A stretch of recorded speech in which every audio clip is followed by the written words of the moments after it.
Magsino. And from the Asin member, Phil Asin member, Madam Chair, Mr. Glenn John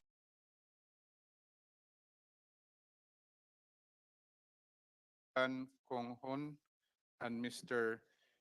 Gerard Konghon and Mr. Felix Bernales Jr. from the Tamarao Salt Producers Cooperative Occidental Mindoro, or TAMACO, Madam Chair. From the DNR, additional arrival, Madam Chair, DNR Engineer Jerlyn Delphine. Number 20. And from the Salt Industry Board of Pangasinan, Madam Chair, Miss Evelyn Briguera, the Corporate Secretary, is online, Madam Chair. That's all for now, Madam Chair. Thank you very much.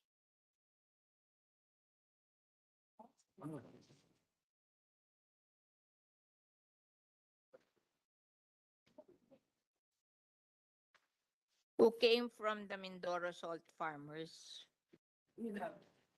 What's the name?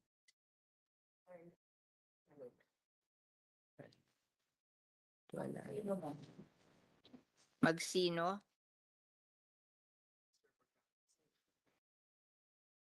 Walang Bernales. Ayun, Bernales. Okay. Okay. Can you give me the list na maliwanag ka?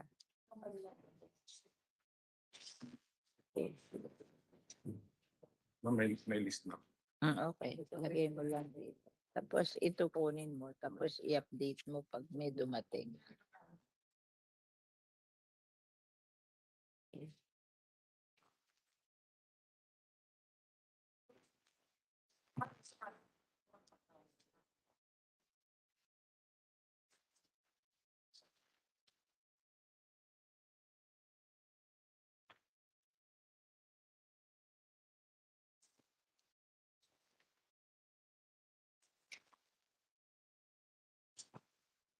Okay.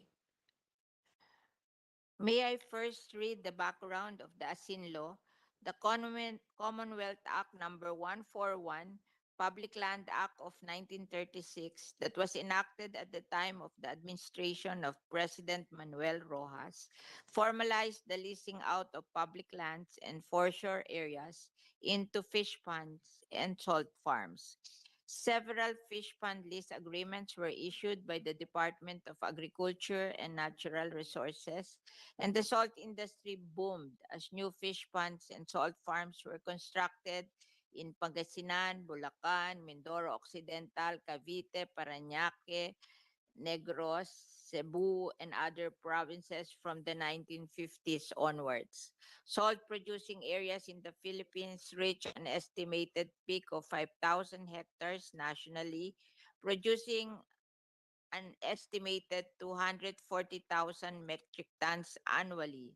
This boom in growth supported a growing population and the development of the salt industry in the 1960s and 1970s.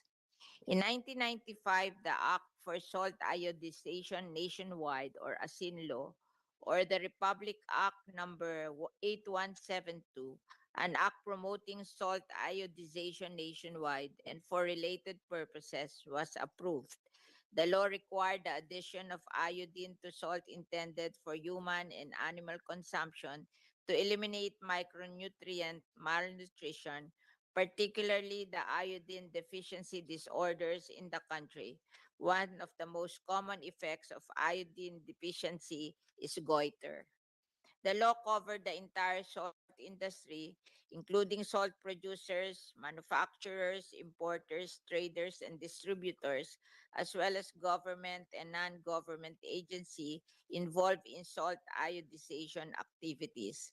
The law mandated LGUs to support the development and sustainability of the salt industry through the formulation of ordinances and information campaigns promoting the availability and use of iodized salt and the provision of budget for health and nutrition program. To support the salt industry, RA 8172 created the Salt Iodization Advisory Board composed of the National Nutrition Council, DNR, salt manufacturers, medical practitioner, but in the IRR, the National Nutrition Council created the Salt Iodization Advisory Board composed of the Department of Agriculture, Health, Social Welfare and Development, Education, Science and Technology, Interior and Local Government, Labor and Employment, Trade and Industry, Budget Management, the NEDA, its three private sector representative and a representative each from the DNR, the medical profession, and the salt manufacturers, with a total of 17 members. The Department of Environment and Natural Resources was tasked to identify areas that are suitable for use on salt farms with the purpose of protecting such areas from environmental risk to ensure sustainability of iodized salt production. Pursuant to this, they created DNR Administrative Order number 98-67 S 1998, Series 1998, guidelines for the identification, declaration, and award of areas suitable for salt production.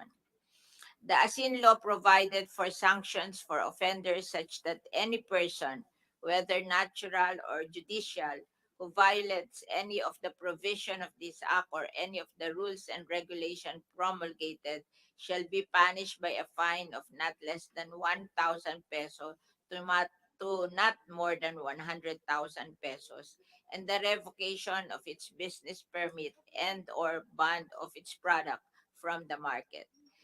The law, instead of promoting, became a deterrent in the development of the local salt industry. It has neglected new areas and invite new investor. It made all salt food grade. In 2021, it was reported that we only produced 7% of our salt requirements and imported 93%, which is 550,000 metric tons. So if 600.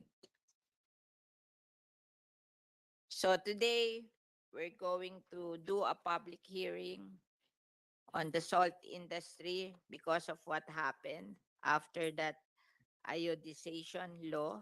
So uh, I just want to ask, I want to recognize the presence of Senator Villanueva online.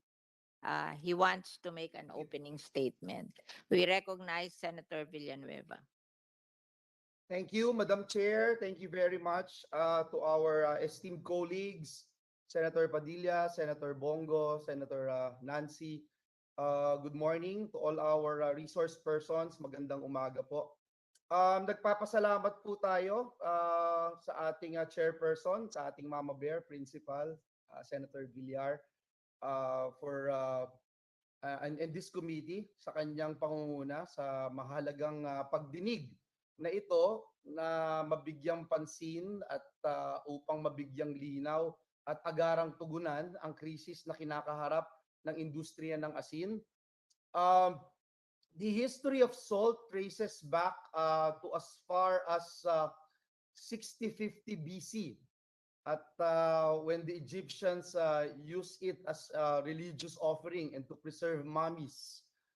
In the Bible, we find numerous references to salt, which is usually a metaphor for permanence and conviction. Salt of the earth, ika nga, a covenant of salt, etc.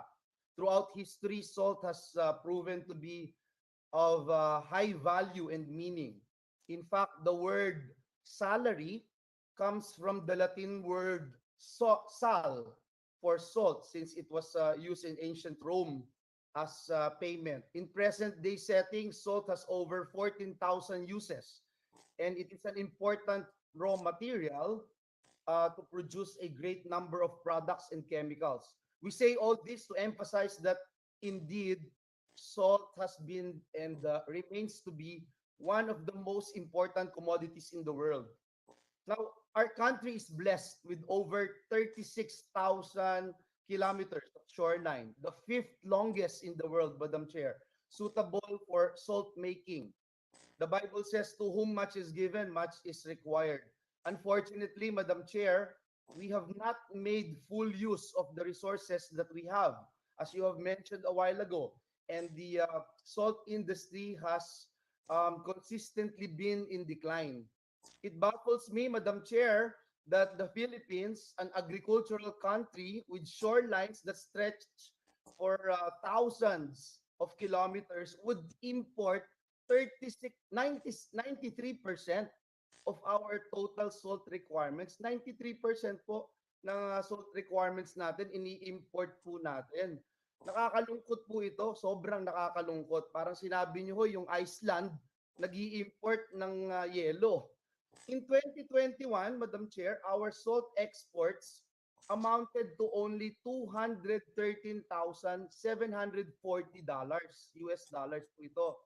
Meanwhile, sa Singapore po, which has a coastline area of only 193 kilometers or a mere 0.5% of our coastline area, was able to even export about 21.2 million US dollars worth of salt in the same year, Madam Chair.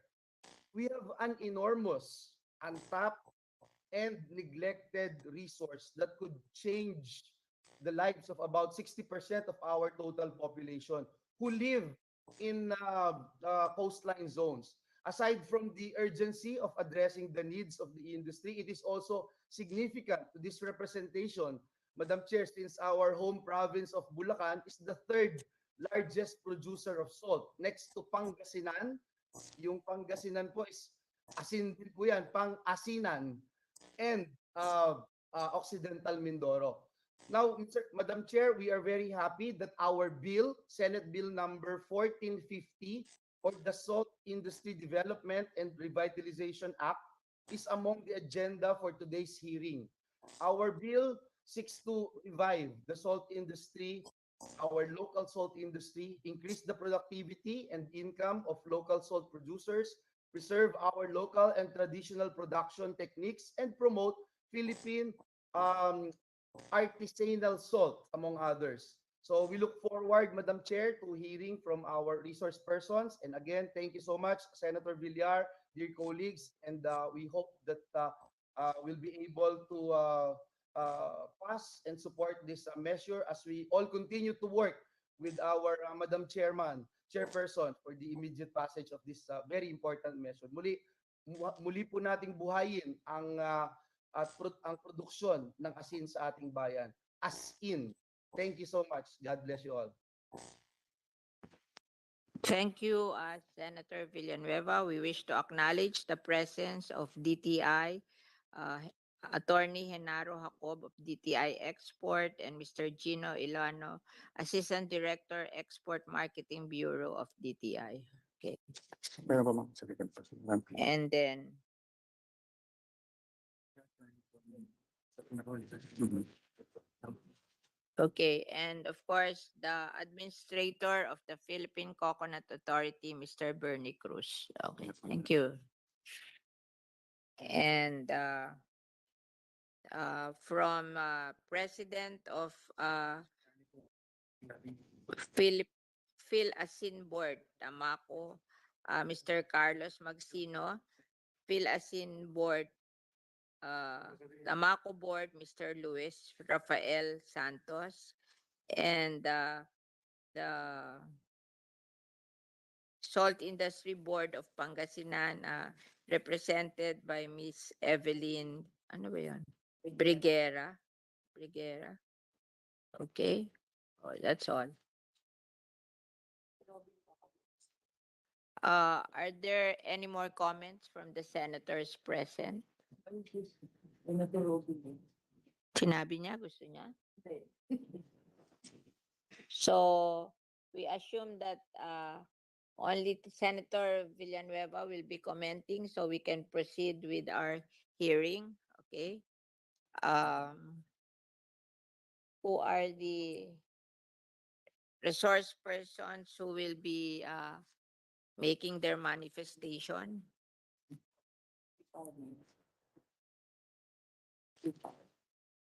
We will call on Bureau of Fisheries and Aquatic Resources. Miss Attorney Escoto. Okay.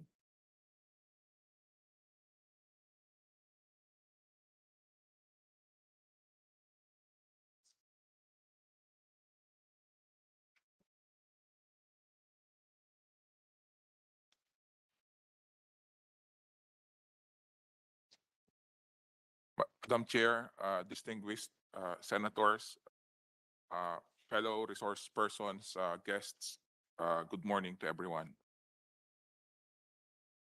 The Department of Agriculture, Bureau of Fisheries and Aquatic Resources would like to provide its comment on Senate Bills 1334 and 1450 and Senate Resolution 2011.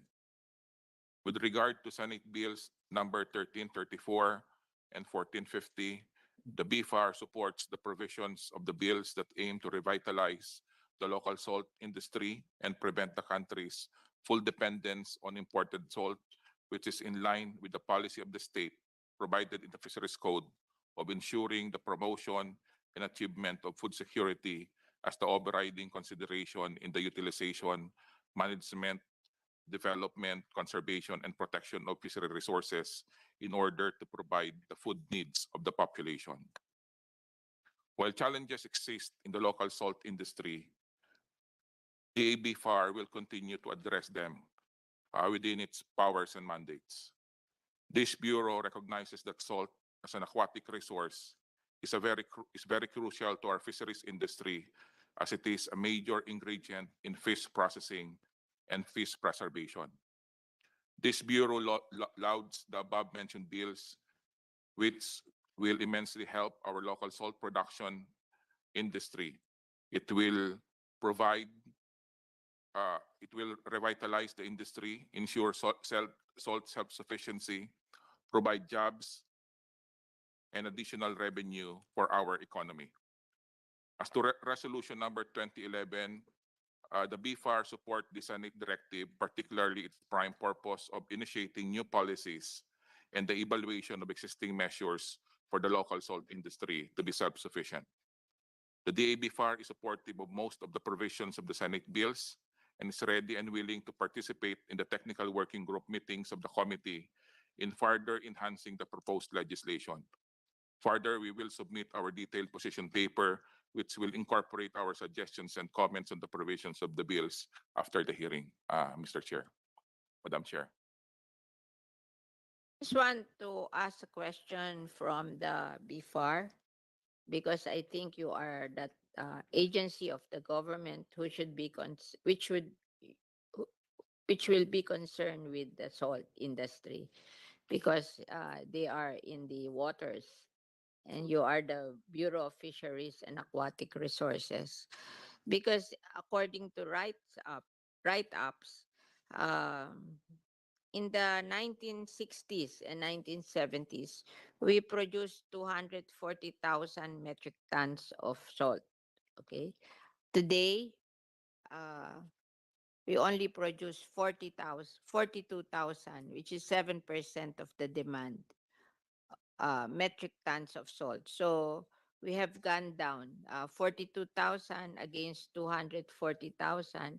42,000 is just about 15%, diba, of what we were producing before. What do you think of that? What happened?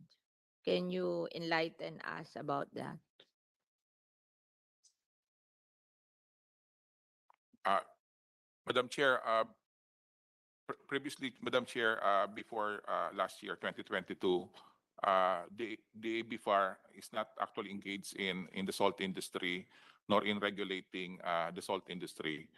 But during our initial meetings, Madam Chair, and in the consultations made, Asin has provided for a detailed presentation, which includes the some analysis on why the salt industry declined through the years.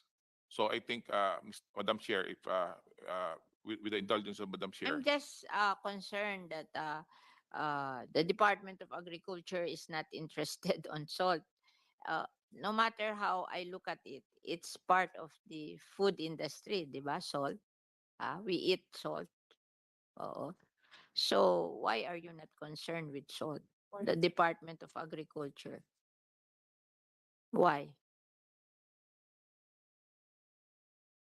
The findings is that nobody is interested in the salt industry. Oh, but I would think that they said that it's DNR, but the DNR will just give permit to use the shoreline for the salt industry or the land for the short industry. But since it's a kind of food, then the DA should be concerned about the salt. O, di ba? O, kasi nagtuturo-turuan na kayo kung sino in charge ng salt industry. I would like to believe that it's the Department of Agriculture. Madam Di Chair, ba? Yeah. Yes. Madam Chair. Senator Binay, we recognize Senator Yes, Binay. siguro Madam Chair, maganda din malaman, sino ba nagbibigay ng import permit for salt? Nanggagaling ho ba to sa DA? Kung nagbibigay ng import permit.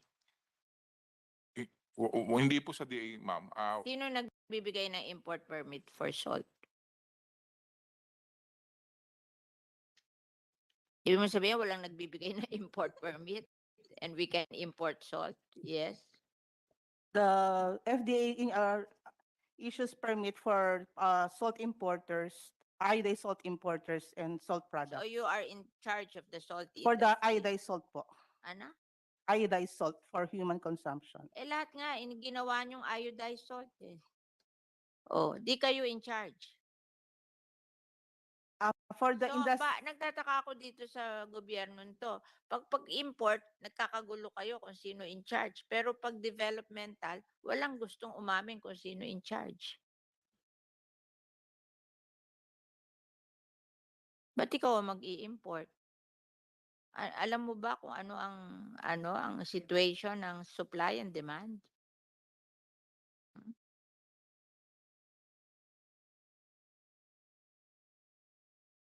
Sino ang boss mo na nagsabi sa iyo na ikaw ang mag-issue ng import permit? I'm referring po dun sa iodized salt po. Eh lahat nga ginawa niyong iodized salt by legislation eh. Di ba yung legislation? Yun yung nag-provide ng iodized salt. Di lahat ng salt is iodized.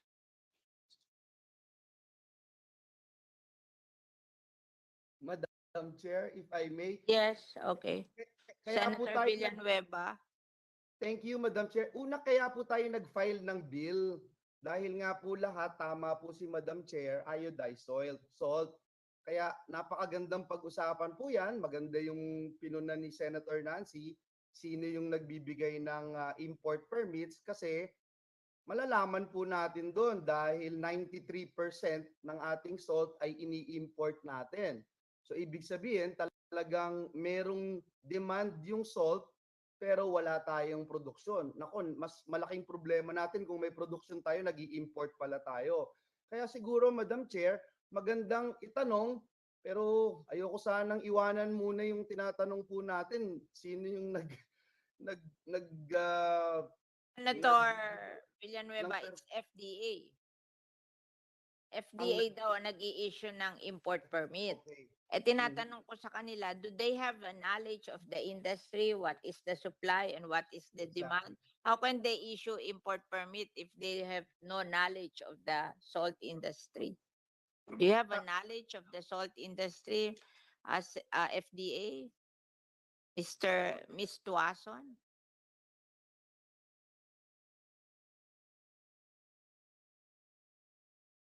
Ang basis ng importation. We're referring po dun sa mga iodized salt po na intended for human consumption. Lahat nga ginawa nyo ng iodized. So, we're referring to salt for human consumption kasi under the law, you made all salt iodized. So yung pong hindi po iodized salt, hindi Wala po under namang ng is FDA po. iodized eh. Hinuhuli nga yung hindi Illegal iodized. nga yun eh. Bawal. O paano nyo Madam- na-determine kung ano ang i-import? Only po yung mga iodized salt food products, iodized salt po per se. How ng do you know what is the iodized Yung salt? pong That's the whole industry, the iodized salt. So don't qualify pa kasi pina-legislate nyo na lahat ng salt iodized. Kaya when you talk of iodized salt, that's the whole salt industry. So how do you determine the importation? Yung pong mga nag-apply lang po sa FDA na may Certificate of Product Registration, yun lang pong allowed na mag-import po ng iodized salt.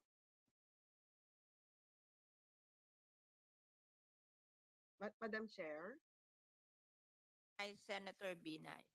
siguro maganda kong malaman, ano bang treatment natin sa salt? Is this an agricultural product or ano ho bang classification ng salt? It's for food. So it's agricultural product. But apparently, Madam Chairperson, parang hindi siya And the mere treated. fact that it's ng- being allowed to come in through the FDA, di ba yung FDA is food din yun? Yes, ma'am, food din. Food din yan eh. Human grade, food grade. Siguro, Madam Chair, sinong in charge sa DA for salt? Wala daw. Wala, ma'am, wala. Wala? Wala. Or Oh. as a product, ano ho ba, DTI? Madam Yes, Chairperson, parang we hear Madam Chair, parang napakalaki ng problema natin talaga sa Asin dahil apparently wala sa pamahalaan ang in charge sa salt.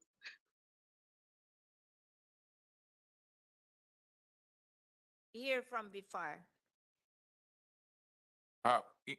Yes, ma'am. Apo, in sometime ma'am in 2021, there was a House of Representatives resolution that was issued tasking the Bureau to take charge of salt programs. And because of that resolution, Madam, and by virtue of that resolution, a 100 million was incorporated in Bayanihan funds to the DA budget, and that was directly downloaded from the DA to the different regional directors. But this is the first time in 2022 that such resolution was issued and that such budget was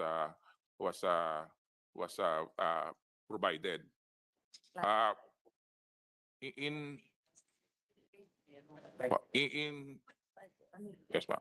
In 2023, Madam, this 2023, we have 100 million budget that was allocated for salt development program. But everything started only with from the 2022 Bayanihan funds, Madam Chair. Madam Chair, permission to speak. Yes, can you introduce yourself? We acknowledge. My name is Gerard Konghun from Asin. I would like to try to address the question.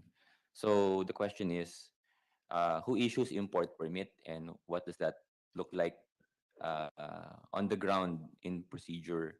So when you import, there are mostly two kinds of sources of importation. One is from Australia, and the other is from China.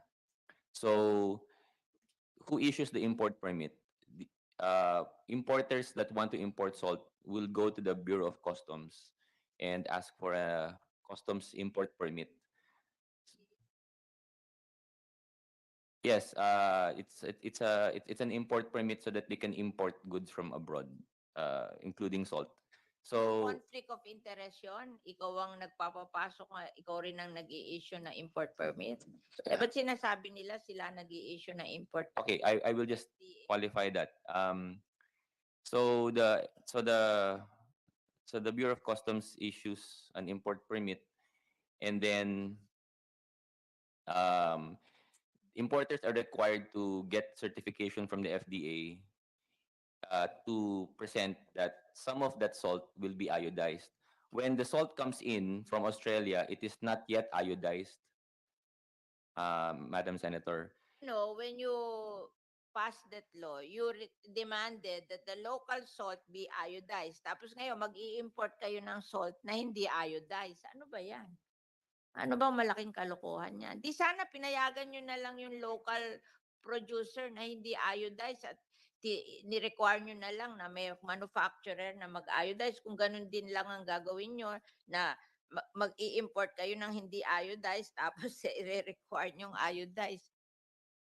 Ano ba yan? Why was this law passed? Yeah. So Sino ba ang nag-advise sa Congress na ipas tong salt iodization law na to? Sino ba ang nagbigay? Ano, sabihin niyo sa akin kung sino ang nag-influence sa Congress na ipas to. Kasi kung mag-i-import din kayo ng hindi iodized tapos ire-require niyo yung local na iodized, tama ba 'yun? Sino nag-ano nito sa Congress na ipas 'yan? Ha? Sino nag-influence sa Congress na ipas ito? Pinatay nito ang salt industry eh. Oh. Oh, bakit nyo pinapatay ang salt industry? When yung i-importin nyo pala hindi rin iodized, tapos dito rin lang i-iodize. Di sana sinabi nyo na lang na pwede sila mag-produce ng hindi iodized and then ipaprocess na lang to the processor. Bakit pa tayo i-import? Munti mo nung 1970, 240,000 metric tons ang production natin. Ngayon, ano na lang, 42,000, which is 15% of what we produced before. What insanity is this? This is insanity on the part of the government. Ni-require nyo na iodize, tapos ang i-importin nyo, hindi iodize. Ba't ganun? Ha? Tama ba yun? Tama ba yun? Ha? Sino nagsabi na ipasa to ng Congress? Oo nga, sino nag-advise dito? Sino nag-opinion na dapat i-require na iodize? Baka health ito, di ba? Madam Chair, if I may. DOH, you explain. Yes, from National Nutrition Council, Ellen Abella. During the time when the laws being developed or formulated, the level of iodine deficiency in the Philippines was quite high. And one of the identified source or vehicle for iodine that is always consumed or regularly consumed at the household or commonly consumed in the household is salt. So yun po yung nakitang vehicle, best vehicle for the iodine. Yes, ma'am. Is pinigil nyo yung local producer na kailangan mag-produce sila ng iodized salt. Tapos yung ini-import nyo, hindi rin iodized, nire-require nyo lang na dito i-iodize. Ba't hindi nyo rin ginawa yun sa local producer? Ba't nyo ni-require na lahat ng local producer mag-iodize? Ang problema kasi, yung mga farmer, they don't know iodization. So, sana kayo, imbis na ni-require nyo yung